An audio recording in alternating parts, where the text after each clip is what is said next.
देखो 45 बन रहा है? नहीं मैम। कितना बन रहा है? कितना बन रहा है?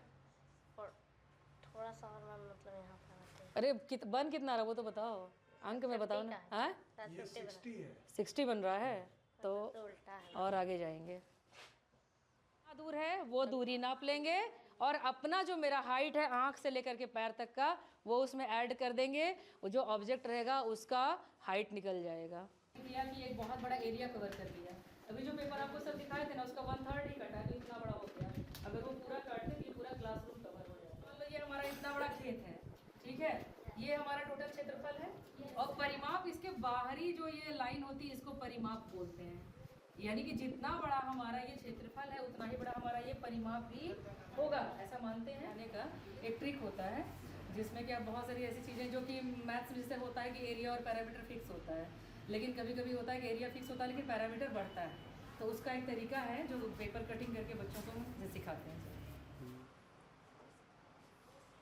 अच्छा, ये इसके बारे में सर कि जैसे मैथ्स में बहुत सारे मिसकंसेप्शन होते हैं या बहुत सारी ऐसी ट्रिक्स होती हैं जो बच्चों को समझ में नहीं आती हैं, तो बहुत आसान तरीके से जैसे रानी डीडू की कहानी बच्चों को बताया, तो रानी डीडू की कहानी सुनने के बाद बच्चों को ये लगा कि एक बैल की खाल के बराबर से पूरा शहर कैसे बसा सकते हैं। तो वो जब पेपर की कटिंग का एक तरीका होता है और उस तरीके से जब पेपर कट करते हैं तो एक बहुत बड़े एरिया को कवर करता है।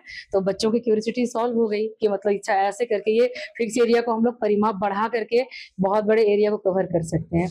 तो ऐसे छोटी छोटी जो चीजें हैं मैथ्स की, क्षेत्रफल हो गया, परिमाप हो गया, हाइट और डिस्टेंस हो गया, वो सारी चीजें छोटे छोटे ट्रिक के माध्यम से बच्चे समझते हैं। जैसे हाइट निकालने के लिए है ये आपका ये प्रोटेक्टोमीटर इसको बोलते हैं। ये प्रोटेक्टोमीटर जो है ये इसको पूरा टोटल बना करके हिप्सोमीटर बोलते हैं।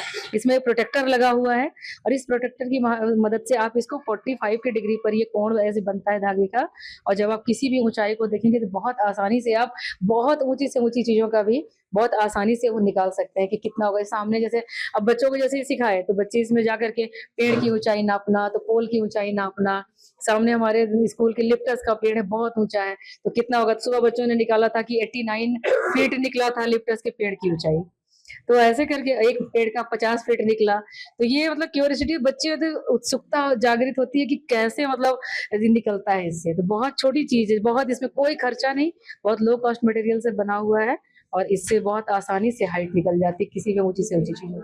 इसके अलावा सर साइंस का बहुत सारा ऐसा मैथ्स साइंस का एक्टिविटी है बहुत सारा ऐसा जो हमारे पास लैब का सुविधा नहीं है, लेकिन उसके बाद ही विदाउट लैब भी बहुत सारे ऐसे एक्सपेरिमेंट होते हैं जो हम लोग करवाते हैं बच्चों को, और साइंस की बहुत सी ऐसी चीजें बच्चों को समझ में बहुत आसानी से आ जाती हैं। हाँ, वो SCERT बिहार और आईसर पुणे के दोनों के संयुक्त तत्वावधान से एक पुरस्कार दिया गया था, हीरा अवार्ड। ये वो था इनोवेशन रिकॉग्निशन अवार्ड। तो पूरे बिहार में 11 शिक्षकों को दिया गया था, तो उसमें से एक मैं भी थी।